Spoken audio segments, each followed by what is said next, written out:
राहत मिलेगी। NGRI हैदराबाद और CGWV ने सर्वे किया है। पोखरण क्षेत्र के कई गांवों में पानी का संकट है। वरिष्ठ भूजल वैज्ञानिक डॉक्टर इनखिया ने जानकारी दी है। 64, आप सोचिए, जैसलमेर की धरती में 64 भंडार मिले हैं पानी के।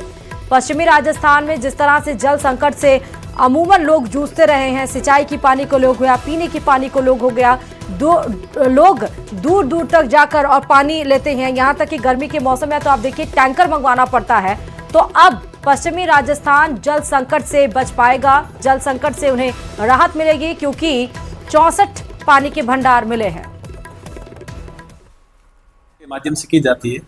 और जैसलमेर जिले की पंचायत समिति साकड़ा और भणियाड़ा और फलसूंड जो अभी नई गठित हुई है उसमें इसको किया गया था। वर्ष 2020 के अंदर इसका MOU हुआ था। 2021 के अंदर ये पोखरण क्षेत्र के अंदर इस सर्वे को किया गया था और इसकी रिपोर्ट श्रीमान जिला कलेक्टर महोदय को कुछ ही दिन पहले मिली थी। उसके अध्ययन के बाद में ये पता चला है कि कुछ ऐसे स्थान जहाँ पे अभी तक हमें भूजल नहीं मिला था या पेयजल का जो भूजल से संबंधित जो स्रोत होते थे वो नहीं थे, अगर वो थे भी तो बहुत कम मात्रा में क्वांटिटी में पानी मिलता था या खारा मिलता था। उन स्थानों पर भूजल को चिन्हित किया गया है। सिर्फ त्योहार ही नहीं बल्कि एक एहसास है इस रिपोर्ट के जरिए।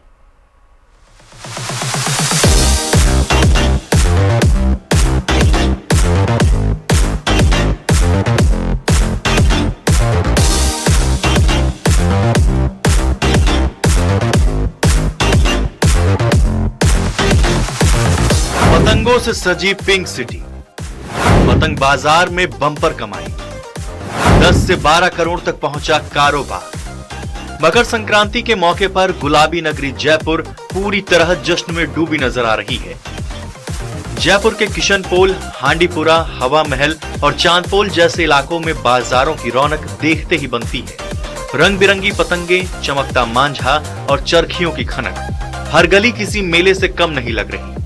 इस साल पतंग बाजार का कारोबार 10 से 12 करोड़ रुपए तक पहुंच गया है। दुकानदारों के मुताबिक पिछले साल के मुकाबले करीब 20% ज्यादा बिक्री हुई है। साधारण पतंगे जहां 5 से 120 रुपए में मिल रही हैं, वहीं थीम बेस्ड और बड़ी पतंगों की कीमत 200 से लेकर 5000 रुपए तक है।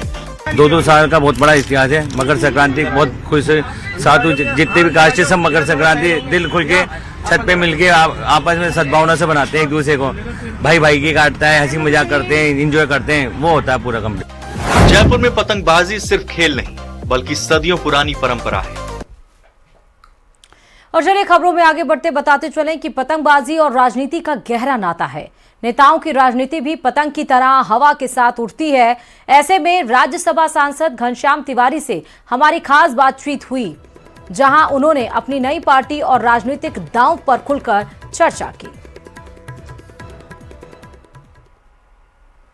बार हमने देखा, उससे पिछली बार देखा और पिछले कई सालों में भी देखा। एक वक्त ऐसा आया था जब आपकी पतंग पूरी भी हवा में चली गई थी, आपने कहा कि मेरी पतंग हवा में नहीं है। अब वो गिर हवा में थी और गिर हवा में उड़ाना भी एक कला है और अब हवा में है और हवा भी तेज है, इसलिए तेज हवा में उड़ाना भी एक कला है। आप राजनीति में खास तौर से पतंग और डोर का एक अपना होता है, शय और मात इसमें भी होती है, खेत से भी होती है। राजनीति में इसको कितना कारगर मानते हैं आप? देखिए, राजनीति भी पतंगबाजी की तरह से ही है।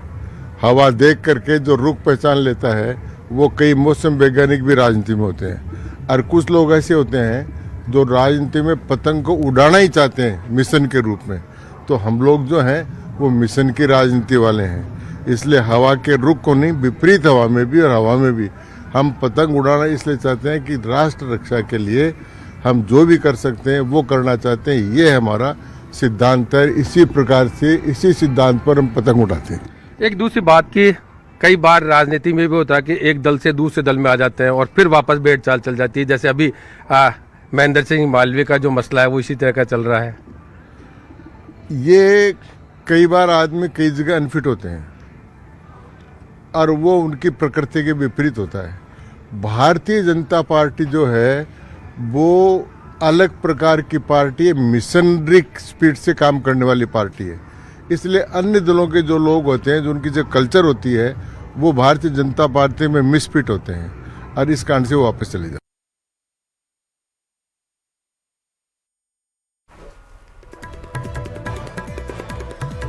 तो ये आज देखिए मकर संक्रांति है। मकर संक्रांति के दिन किस तरह से पतंगबाजी कर रही है, लेकिन जब बात की गई नई पार्टी और सियासी दांव की तो उस पर क्या कुछ बोला गया है वो हमने आपको सुनाया। गांधीनगर में भी मकर संक्रांति के मौके पर केंद्रीय गृह मंत्री अमित शाह ने पतंगबाजी का आनंद लिया और इस साल के बड़े पतंग उत्सव में अमित शाह भी शामिल हुए और अपनी पतंग उड़ाते हुए नजर आए। तस्वीरों में आप देख सकते हैं कि अमित शाह डोर पकड़े पतंग उड़ाते हुए बेहद उत्साहित दिखे।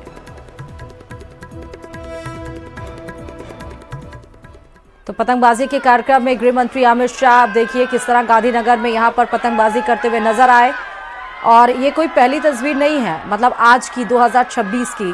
हालांकि हर साल मकर संक्रांति के दिन पर गृह मंत्री अमित शाह पिछले साल 2025 में भी गांधीनगर में इसी तरह पतंगबाजी करते हुए नजर आए थे और इस बार भी आप देखिए किस तरह से मुस्कुराते हुए उत्साहित कितने ज्यादा है वो आज पतंगबाजी के कार्यक्रम में भाग लेने पर। और उसके बाद उन्होंने पतंगबाजी जिस तरह से की वो भी तस्वीरें आपके सामने।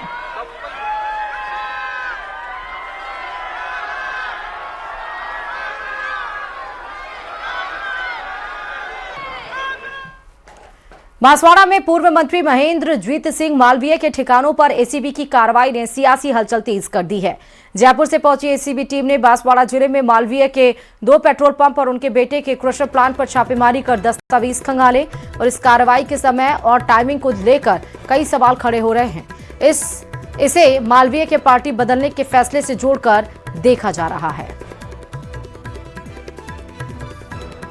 तो महेंद्र जीत सिंह मालवीय जो कि कांग्रेस छोड़कर, क्योंकि उन्हें पार्टी अध्यक्ष नहीं बनाया गया था, बीजेपी में चले गए थे, लेकिन अब वो बीजेपी छोड़कर फिर से कांग्रेस में आने की सोच रहे हैं और इसको लेकर अब एसीबी की टीम जयपुर पहुंची।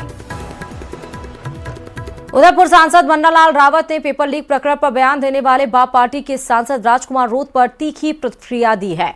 मन्नालाल रावत ने कहा कि इस मामले में राजकुमार रोत खुद कटघरे में खड़े हैं और आदिवासियों के विकास में मोदी सरकार का विकल्प नहीं है। जी, आपके चैनल के माध्यम से मैं सभी दर्शकों को प्रणाम करता हूं। अब ये जो दौर है, ये दौर नरेंद्र मोदी जी का है और नरेंद्र मोदी जी कहते हैं कि विकसित भारत होगा। जब विकसित भारत होगा तो विकसित राज्य होगा, विकसित उदयपुर होगा, विकसित गांव होगा, विकसित एक एक बंदा होगा। मुझे लगता है जनजातियों की समस्याओं का 100% समाधान इस कालखंड में, और इस कालखंड को लेकर बहुत सारे काम चल रहे हैं कि बड़ी योजनाओं का उल्लेख करें तो धरती आबा जनजाति उन्नत ग्राम अभियान है, वो 79,000 करोड़ की। मैं बार बार इस बात को कहता हूं, 79,000 करोड़। उसके मतलब 79 लिखने के बाद 1000 करोड़ में बिंदिया लगाएंगे तो मुझे लगता है कांग्रेस के बंदे और ये जो बीजेपी के बंदे दिग्भ्रमित हो जाएंगे कितना बड़ा भी कोई योजना हो सकती है।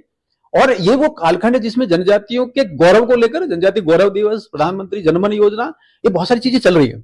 आपने ये भी देखा होगा कि कनेक्टिविटी को लेकर और सारी बातों को समाधान की तरफ तो बढ़ा रहे हैं, लेकिन कांग्रेस का एक बाई प्रोडक्ट है बीजेपी और उनके नेता हैं, उनको संभवतः ये ध्यान में आता है कि वोट बैंक की राजनीति करो। ये वही लोग हैं जिन्होंने वोट बैंक की राजनीति तो की, लेकिन मुस्लिम को वोट बैंक बनाया है और तुष्टिकरण के माध्यम से उन्होंने जनजातियों को उपेक्षा में धकेल दिया है, अभाव में धकेला है। अब वो वापस आकर हाथ जोड़कर, मुझे लगता है जनजाति समाज के सामने खड़े हैं। जनजाति समाज जानता है इस बात को, क्षेत्र जानता है, पूरा मेवाड़ जानता है कि ये झूठे हैं और ये इस प्रकार की नीति करने वाले हैं कि ये अंतोतः जाकर मुस्लिम परस्त राजनीति करेंगे और वहीं जाके खोंगे। जनजाति समस्या का समाधान ये नहीं करेंगे, एक ही है जनजाति में समस्या का समाधान करेगा, वो है नरेंद्र मोदी जी, ऐसा मानते हैं। लेकिन राजनीति काफी चरम पर है। मालवीय जी बीजेपी में आकर फिर कांग्रेस में चले गए। बाप पार्टी के नेता राजकुमार रोत जो कि इस अंचल में अपने आप को ये मानते हैं कि वे आदिवासी युवाओं के सर्वमान्य नेता है, वो एक प्रेस कॉन्फ्रेंस करके ये स्पष्ट तौर पर कहते हैं कि जो नेता बाबूलाल कटारा को उन्होंने बलि का बकरा बताया और कहा कि जिन नेताओं ने उन्हें बनाया उन पर कार्रवाई क्यों नहीं हो रही, अब सरकार आपकी है, क्या उन पर कार्रवाई होगी? देखिए, पेपर आउट करने वाले तो जेल में है और उनकी नंबर्स 133 से ज्यादा है। मुझे लगता है युवाओं के सपनों की हत्या करने वाले तो मुझे लगता है रुक गए हैं। और जिस प्रकार से भजनलाल जी की सरकार ने युवाओं को केंद्रित रखकर अभी लगभग 1 लाख और आने वाले समय में भी 1 लाख से ज्यादा नौकरी को कैलेंडर जारी किया, ये अपने आप में युवा तो जानता है कि भारतीय जनता पार्टी की सरकार सही काम कर रही है। अब राजकुमार रोत और उसके जो विचार है, पहली बात तो ये कि राजकुमार रोत जो क्रिश्चियन पॉलिटिक्स है उससे लॉन्च किया हुआ है, तो जनजातियों का उससे कोई लेना देना नहीं है। वो केवल और केवल चर्च की राजनीति करते हैं, चर्च के एजेंडे को आगे बढ़ाते हैं, उसी को लेकर करते हैं। तो राजकुमार रोत की बात तो इस क्षेत्र में करिए मत। और चलिए बुलेटिन में आगे बात करेंगे अजमेर से आई खबर की, जहां एसीबी ने कार्रवाई करते हुए सिविल लाइन थाने के एएसआई हरिराम यादव को गिरफ्तार कर लिया है। एएसआई थाने में दर्ज प्रकरण में चालान पेश करने की एवज में शिकायतकर्ता से 28,000 रुपए ले रहा था। रुपए लेते ही एसीबी ने उससे तुरंत दबोच लिया। ऑफिस और घर की भी तलाशी ली गई है। बता दें कि एएसआई ने 70,000 रुपए की डिमांड की थी। पुलिस के मुताबिक पिछले साल सिविल लाइन थाने में लाखों रुपए की धोखाधड़ी का मामला दर्ज करवाया गया था, जिस मामले में थाने के एएसआई हरिराम यादव की ओर से जांच की जा रही थी।